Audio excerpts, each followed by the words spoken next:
A warm welcome to everyone and happy learning. In this video, we're going to see about digital electronics, Unit 5, memory devices and digital integrated circuits. In this video, the topic covered is digital integrated circuit. The objective of the video is this one. We need to explain what is fan out, fan in, TTL, CMOS gates. So introduction. So logic family represents a kind of digital circuit methodology for logical expression. See what logical expression we want exactly, it is given by your digital circuit, that is known as your logic family. With logic families, with types of logic family, we can able to have methodologies of logic. So what are the integration levels? ESSI is small scale integration. Only it will be of 12 gates per chip, and medium scale integration it will be of 100 gates per chip, and large scale integration 1K gates per chip, and VLSI very large scale integrated circuit of 10K gates per chip, and ULSI ultra logic scale that is of 100K gates per chip. Per chip, this much gates can be integrated. So classification, if you're going to see broad classification is logical family is divided into bipolar and unipolar. So saturated is there and non-saturated is there. So in saturated it is RTL resistor transistor logic, DCTL direct coupled transistor logic, IIL integrated injection logic, DTL diode transistor logic, HTL high threshold logic, TTL is transistor logic. So non-saturated is Schottky, TTL, ECL, embedded coupled logic. Then in unipolar, it is if you are going to use your MOSFET, PMOS, NMOS, and CMOS, and according to that classification means it is differs. So basically, DC supply voltage we need to see in an integrated circuit. So which voltage is told as VIL? Yes, this is your VIL. So if it is going to be between 5 and as well as your 3.5, that is known as your logical one. Okay, VIL. Sorry, VI. This is your VIH. Excuse me. VIH. This is your minimum value, and VIL. This is your maximum value. What exactly I can tell as logical zero in a family means analog. We will tell analog from 0 to 1. If it is going to be there. And digital, we have to specify which from which voltage to which voltage is your logical 1 or logical 0. Okay, so this is for your high voltage. Logical 1 will be got as an output when 5 voltage to 3.5 voltage is there. Again, logical means if it is going to be low from 0 to 1.5, it is called as low, and vice versa here also. And which this is for your input side, this is your input side, this is your input side, and this is for your output side. So what exactly it is acceptable and non-acceptable also specified. So 0 to 1.5 it is acceptable for your low voltage, and 3.5 to 5 it is acceptable for your high voltage. Again similarly for your output voltage also. So 4.4 to 5 we can able to have as minimum voltage, output minimum voltage, and output maximum voltage. It means it is low. This is known as high. This is minimum. So noise immunity. Noise immunity, this is the ability to tolerate a certain amount of unwanted voltage. Unwanted voltage tolerated by the IC, that is your noise immunity fluctuation on the input without changing its output state. Without changing the output state, how much noise my input can be tolerated means how much input it can, how much unwanted voltage my input can tolerate is known as noise immunity. Noise margin, it's a measure of circuit noise immunity. How much noise immunity is there? A measure of that one is known as noise margin. Okay. So this is the formula where we are going to calculate your noise margin. So V and H is nothing but my higher level noise margin, and VNL is nothing but my lower noise margin. So here we have seen my voltage values. So that on here, see this I'm going to substitute here, and I'm going to take my values. So the next is your power dissipation. Power dissipation, it represents the amount of power needed by the device. How much power I need for my device to work, power dissipation. Okay, so it is measured in milliwatt. It is usually the product of the supplied voltage and average current. Excuse me. Average current when the output is high, and this is the formula. So propagation delay. Propagation delay, when a signal passes through a logic circuit, it always experiences a time delay.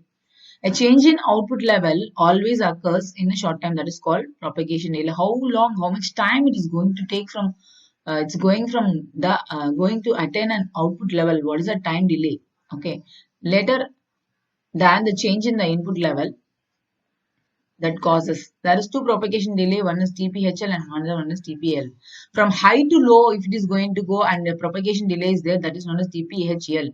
And from low to high, if you are going to get a propagation delay, that is known as TPLHC here. This is from low to high it is going, it is TPLH, and from high to low it is coming, it is TPH and L.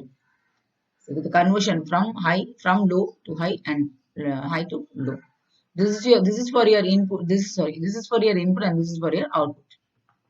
This is your fan in and fan out. Fan in, it is F. Fan in of gate is a number of input that can practically be supported without degrading practical input voltage level. Without degrading my input voltage level, how many inputs my gate can withstand, or how many is there? How many inputs I can able to give? That is my fan in. Again, fan out. It is expressed as unit load. One gate input represents a unit load. It can derive how many how many gates it can derive without changing my, that is no problem with my output. That is specified in your data sheet. The fan out of your particular gate will be specified in your data sheet. Okay. So next is your RTL. RTL is resistor transistor logic. This is the diagram for your NOR gate. The logic level low is the voltage that derives corresponding transistor in cutoff region, while logic level high in the saturation region. So low and high actually derives the respective transistor to the saturation and cutoff region. If both inputs are low, then both the transistor are on cutoff. So in this one, if you're going to see, if both my inputs are going to be low, so then both of my transistors will be in cutoff. So the output is going to be taken here. Thus, the voltage VCC appears at the output. So, exactly whatever VCC is there, it is going to appear here, and that is nothing but your logic 1. So, if either transistor or both of them are applied high, the voltage drop VCC across the RC and output is low. So, if any one of the transistor is going to be 1, so I am getting an output as 0. This is your NOR logic. I can able to take a NOR logic with the help of my RTL. Resistor transistor logic. Next is your DTL, diode transistor logic. So here, if any one of the diode is conducted, that is when at least one input is low, the voltage at output keeps transistor T in cutoff, and subsequently output is going to be high. Okay, so when any one of the input is going to be low, my output is going to be high. This is my NAND logic. If all inputs are high, all diodes are conducting, transistor T is in saturated and output is low. When my transistor is in saturation, then my output is going to be low. Due to number of diodes used in this circuit, the speed of the circuit is significantly low. See, number of diodes I'm going to use, and hence the speed of this particular logic is very low, and hence we are going for transistor logic. See, this is your transistor logic.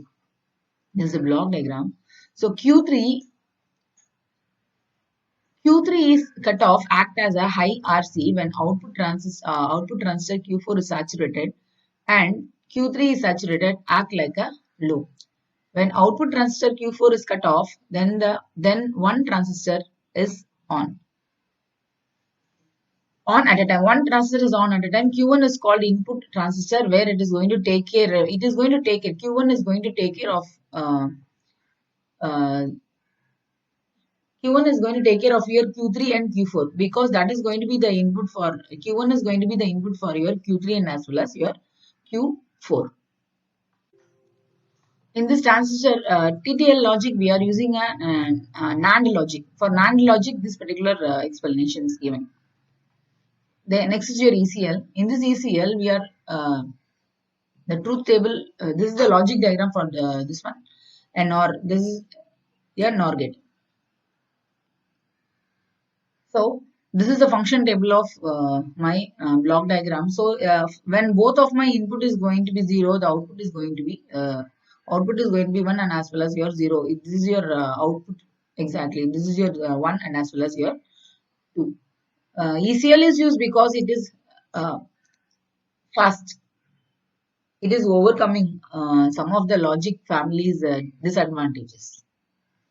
This is the comparison of all the families. The comparison of all the families RTA, IIL, DTL, HTL, TTL, ECL, MOS and CMOS. And this is my reference. Thank you.